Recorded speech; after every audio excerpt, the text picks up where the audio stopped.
Hi, this is Dr. Michelle May, and today I'm coming to you from my kitchen because we are going to talk about stage two, eat what you love without guilt or loss of control. So we've been walking our way through the four stages of transformation in breaking your eat, repent, repeat cycle and healing your relationship with food.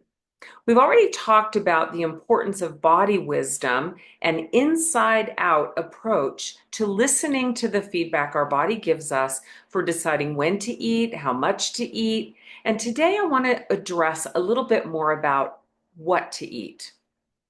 Actually, it's not my job to tell you what to eat. What I try to do is help you learn to ask the questions and pay attention to the feedback so that you can make decisions for what to eat without having to follow rules. Why does that matter? Well, many of us who have struggled with food have a love-hate relationship with eating. Some of you may already know my story, but I started dieting at a pretty young age, and I dieted all the way from middle school to medical school and into my medical practice, where I started hearing many of my patients sharing very similar stories. And that was really a turning point for me because I began to think, if it doesn't work for them and it doesn't work for me, what are we doing here? Since then, I've learned a lot about how dieting contributes to weight cycling and our obsession with food. Up until that point, I thought there was something wrong with me. It turns out that diets themselves create deprivation, which ultimately leads us to think more about food than we even did before we started the diet. There's also physiological changes that take place. So food smells better, looks better, tastes better, and we lose our ability to know when we've had enough until it's too late. So if you have struggled with yo-yo dieting and feel like you just don't have willpower or you haven't found the right diet, I'm here to tell you it's not you. Diets don't work. They never have, they never will. And what really makes the difference is learning how to eat what you love without feeling guilty and without losing control. And that's what stage two is all about. This is also a place people get stuck because they have a lot of questions. It is so counterintuitive when you've been wrapped up in toxic diet culture for decades. It's hard to believe that you could possibly eat what you love. But I'm here to tell you that I've worked with many people who have done exactly that. And when they move all those food rules out of the way, they have so much more space in their lives for the things that really matter. So let me share some comments from a couple of my participants to give you a feel for what it was like for them. And then on the other side, I want to talk about some of the very common questions people have about eating what they love. And I'm delighted to be with you and delighted to share my experiences. For many, many years, my life was impacted by the restrictions that I placed on myself. My life was less full because I was focused on what am I eating? What am I eating too much of? And my life was focused more on myself than on where I was, the people with whom I was interacting.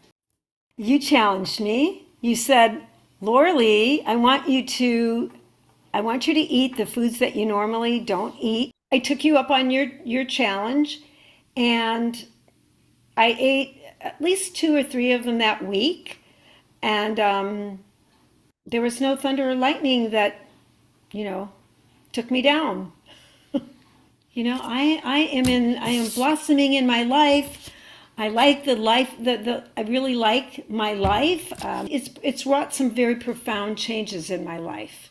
I'm going back to that voice because for me that's such an essential part of my healing.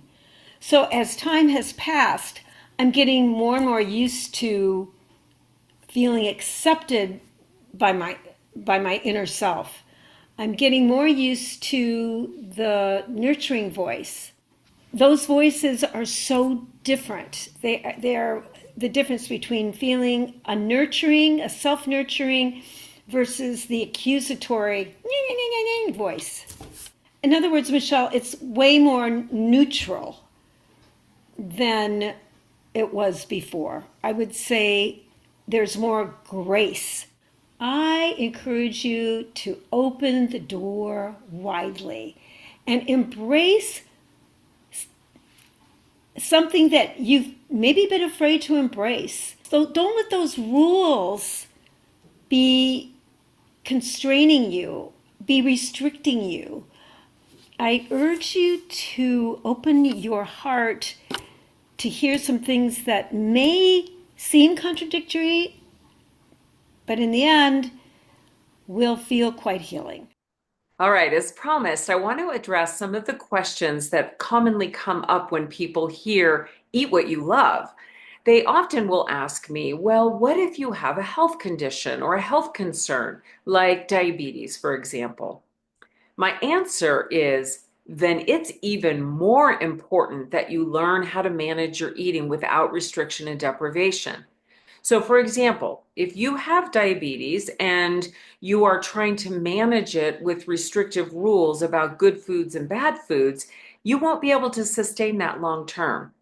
And diabetes is a chronic health condition. And so it's essential that you learn how to manage your eating for the rest of your life because going on and off diet plans is not going to help you. Ultimately, your blood sugar will go up, your blood sugar will go down. And you can apply this same concept to other health conditions. So, chronic health conditions absolutely need to be managed with something more mindful than restrictive. Now, what if there are certain foods you don't or can't eat? Well, it's called eat what you love, not eat what I love, right? This is about you paying attention to your body, the feedback your body gives you to make decisions about what to eat that are good for you and leave you feeling better when you're done than you did when you started. We have a very specific process that we teach about this, and I won't go into it right now, but just suffice it to say that you won't have to eat everything if you don't want to, but you could. And that's a huge difference from where most of us spent many, many decades in diets. Now, the last big question I get is about weight concerns. And this is a tricky one because so much of diet culture is based around making certain weights right and certain weights wrong. And if you happen to be in the wrong category, you may have spent many, many, many years trying to change your body size.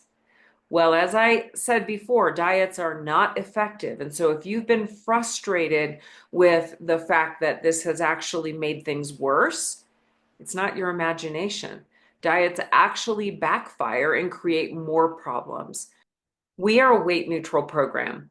And what that means is we work with people of all body sizes and shapes who have various concerns about their health and their well being.